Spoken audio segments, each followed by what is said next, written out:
Verses 1 to 5. The first verse is the title of the chapter. It is a blessing. In the foregoing chapter he had thundered out the terrors of the Lord against Israel for their sin. It was a chapter like Ezekiel's roll, full of lamentation, and mourning, and woe. Now to soften that, and that he might not seem to part in anger, he here subjoins a blessing, and leaves his peace, which should descend and rest upon all those among them that were the sons of peace. Thus Christ's last work on earth was to bless his disciples, Lu 24:50, like Moses here, in token of parting as friends. Moses blessed them. As a prophet, a man of God. Note, it is a very desirable thing to have an interest in the prayers of those that have an interest in heaven. It is a prophet's reward. In this blessing Moses not only expresses his good wishes to this people, but by the spirit of prophecy foretells things to come concerning them. As a parent to Israel, for so good princes are to their subjects.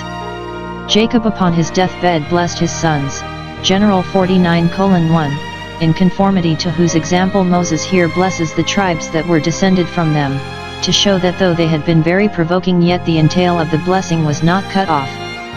The doing of this immediately before his death would not only be the more likely to leave an impression upon them, but would be an indication of the great goodwill of Moses to them, that he desired their happiness, though he must die and not share in it.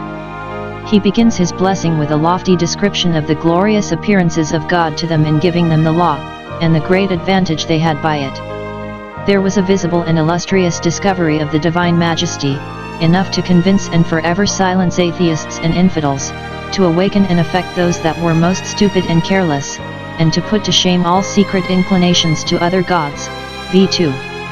His appearance was glorious. He shone forth like the sun when he goes forth in his strength. Even Seir and Paran, two mountains at some distance, were illuminated by the divine glory which appeared on Mount Sinai, and reflected some of the rays of it, so bright was the appearance, and so much taken notice of by the adjacent countries. To this the prophet alludes, to set forth the wonders of the divine providence, Hab 3:3, 4, PS 18:7-9. The Jerusalem Targum has a strange gloss upon this, that, when God came down to give the law, he offered it on Mount Seir to the Edomites, but they refused it, because they found in it, "Thou shalt not kill." Then he offered it on Mount Paran to the Ishmaelites, but they also refused it, because they found in it, "Thou shalt not steal." And then he came to Mount Sinai and offered it to Israel, and they said, "All that the Lord shall say we will do." I would not have transcribed so groundless a conceit but for the antiquity of it. His retinue was glorious. He came with his holy myriads, as Enoch had long since foretold he should come in the last day to judge the world, Jude 14. These were the angels, those chariots of God in the midst of which the Lord was, on that holy place, PS 68:17. They attended the divine majesty, and were employed as his ministers in the solemnities of the day. Hence the law is said to be given by the disposition of angels, Acts 7:53, Hebrew 2:2. He gave them his law, which is called a fiery law, because it was given them out of the midst of the fire, Do 4:33, and because it works like fire. If it be received, it is melting, warming, purifying, and burns up the dross of corruption. If it be rejected, it hardens, sears, torments, and destroys. The Spirit descended in cloven tongues as of fire, for the gospel also is a fiery law. It is said to go from his right hand, either because he wrote it on tables of stone, or to denote the power and energy of the law and the divine strength that goes along with it, that it may not return void. Or it came as a gift to them, and a precious gift it was, a right-hand blessing. It was an instance of the special kindness he had for them, yet, he loved the people, v32, and therefore, though it was a fiery law, yet it is said to go for them, v2, that is, in favor to them. Note, the law of God written in the heart is a certain evidence of the love of God shed abroad there. We must reckon God's law one of the gifts of his grace. Yet, he embraced the people, or laid them in his bosom, so the word signifies, which denotes not only the dearest love, but the most tender and careful protection. All his saints are in his hand. Some understand it particularly of his supporting them and preserving them alive at Mount Sinai, when the terror was so great that Moses himself quaked. They heard the voice of God and lived. Ch 433. Or it denotes his forming them into a people by his law. He molded and fashioned them as a potter does the clay. Or they were in his hand to be covered and protected, used and disposed of, as the 7 stars were in the hand of Christ. Revelation 1:16. Note, God has all his saints in his hand, and, though there are 10,000s of his saints, v2, yet his hand, with which he measures the waters, is large enough, and strong enough, to hold them all, and we may be sure that none can pluck them out of his hand. John 10:28. He disposed them to receive the law which he gave them. They sat down at thy feet, as scholars at the feet of their master, in token of reverence, in attendance, and humble submission to what is taught. So Israel sat at the foot of Mount Sinai, and promised to hear and do whatever God should say. They were struck to thy feet, so some read it, namely, by the terrors of Mount Sinai, which greatly humbled them for the present. Ex 20:19. Everyone then stood ready to receive God's words, and did so again when the law was publicly read to them, as Jos 8:34. It is a great privilege when we have heard the words of God to have opportunity of hearing them again. John 17:26, I have declared thy name, and will declare it.